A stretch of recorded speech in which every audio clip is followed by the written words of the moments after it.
X-Men 97 is what happens when a studio that values animation comes together to appeal the audience. This was insanely good, and I'm genuinely surprised by it because I don't even know what I was expecting before. Whoever still claims animation is solely for kids in 2024 needs a reality check, because these past years all we've been getting are back-to-back insane animated projects, and more are on the way. Animation is here to stay, I'm not even going to lie, because the genre is just getting stronger every day. X-Men 97 is a continuation of the old project X-Men the Animated Series, which ended with 5 seasons in 1997. This new show is supposed to be like the 6th season continuation from where they ended in season 5. That is why they are going with the name X-Men 97. When I saw the news that this show is happening, I wasn't entirely into it because firstly, the character designs of the old show was low-key annoying. Also, the fact that I hadn't seen the first 5 seasons earlier when it was airing in Fox, I guess. So for me, it was a thing of let's just see how it goes when it drops, and boy was it so good. I love how consumable and easy to follow the show is. With just 2 out of 10 episodes out, they were able to carry newcomers along, even though most of us have a general knowledge of what X-Men is all about with the movies and some shows we've seen over the years. But this is a continuing story from where they left off in 1997. Being able to swiftly get newcomers going with the story is really commendable. I'm talking about people that have not seen any X-Men project will be able to follow this show because they make a lot of references to the old show, and characters often reintroduce themselves, like reminding us what they can do with their powers, the limits of their powers, how far they can go, and all that as the show goes on. Fine for information.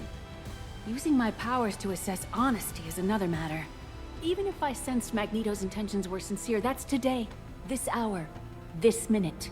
The show can be really funny sometimes. It has this perfect comedic relief timing that I love because it literally comes in when you won't be expecting it. For example, there was a scene Jean was in labor and she yelled out to Wolverine, "The baby is coming." Tell me why Wolverine replied, "He's here."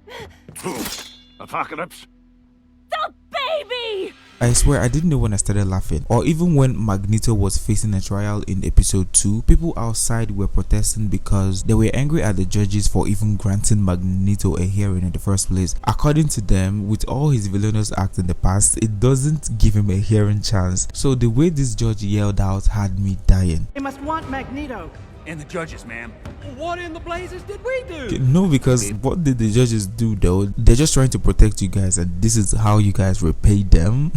The fight scenes in the show are epic as expected. Storm, Magneto, and Cyclops are the characters that their fight scenes so far got me hooked. The animation and the character designs of this show is crisp and appealing to look at. Something about it is just artistically pleasing. Initially, when I heard they wouldn't be altering the character designs, but they would just overall be improving the animation, I wasn't sure how that would turn out, and it low-key made me not overly hyped about the show's release, but this end result is really impressive. The animation got smoother, but they still maintain the classic drawing style and the character design. The only problem I have with the character design is how they have some male figures looking like they put on makeup, because why do their lips and eyes, I don't know, why do they generally have this look? And Magneto's design is suffering from this fate as well. I don't know, something is just off there for me. What do you guys think about that? The characters are finally written, each of them have their moments to shine, but the one character that completely took the center stage for me was Cyclops. I was really surprised by the impact Cyclops had in the first episode. It's like he's finally receiving his long overdue flowers, because for a long time he has been treated as an OG X-Men character, but he often takes the back seats to characters like Wolverine and Jean Grey, and personally that made me not to care about Cyclops like how I do for other characters. They always write Cyclops to be too serious, angry, and hooked up on Jean. I'm judging this from the 2000 X-Men movie. Cyclops there was, I don't want to say basic, but they did not even make his abilities as dope as it should compared to the Cyclops in this show, and the Cyclops in this show isn't overly all about Jean like how the normal Cyclops I know was. So seeing him here more articulative this time, being a leader, taking over from Professor X, making decisions for the team, it really helped his character, and it made me to see him from a different point of view. The way Cyclops here utilizes his abilities improved impressively. One particular moment that really surprised me was one time the team's plane crashed and they were all falling from the sky. The way Cyclops was able to land to the ground with the help of his eye blast, which slowed down the force in his descent, was super cool. And I'm like, why have they not been showing us this side of Cyclops earlier? His fight scenes were enticing and they can be funny too. Take his visor before he starts up again. No! Don't! I surrender! Not.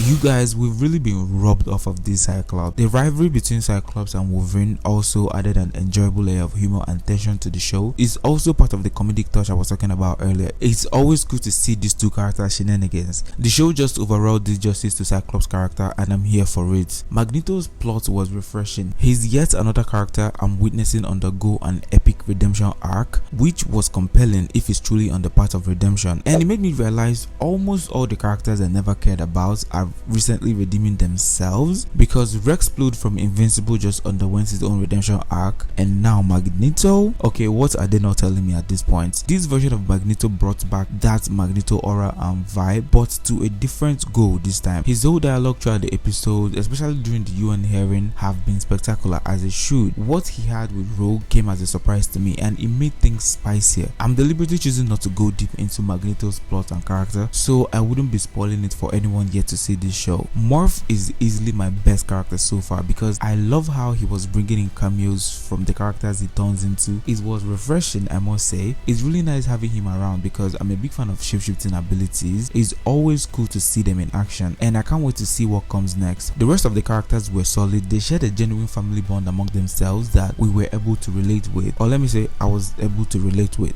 And not just the family bonding, with just 2 episodes we are already connecting to the characters emotionally. Logan is going through the turmoil of seeing his love, Jean, form a new family with someone else, which is Cyclops. Gambit discovering Rogue probably have a connection with Magneto, have you hooked into their plot immediately. Storm losing her powers right after being recognized as an Omega level character, only thing you need to feel the trauma and the shock she must be going through. Jean's concern for the future of her son and her desire to take a break from the team alongside Cyclops, and also Cyclops' fear about the future of the X-Men, particularly with Magneto now in charge, highlights the uncertainty and the tension within the team. These developments make the characters relatable and their stories easy to follow. Other characters like Val Cooper, Executioner are all extending the weight of tension in this show. The storyline the show is currently going with is incredibly captivating. The first 2 episodes really set the tone for the rest of the series, and also the cliffhanger ending in episode 2 was really insane. I was like, okay, what the fuck is going on right now? Have you seen the show yet? If not, what are you still waiting for? I suggest you jump in right quick. If you made it to this level of the video, you are the real MVP. Please like the video and also subscribe to the channel, because that really helps me a lot. I really appreciate you watching. Let me know what you think about the first 2 episodes of X-Men 97 in the comments below. I'll see you guys in my next video. I'm out of here.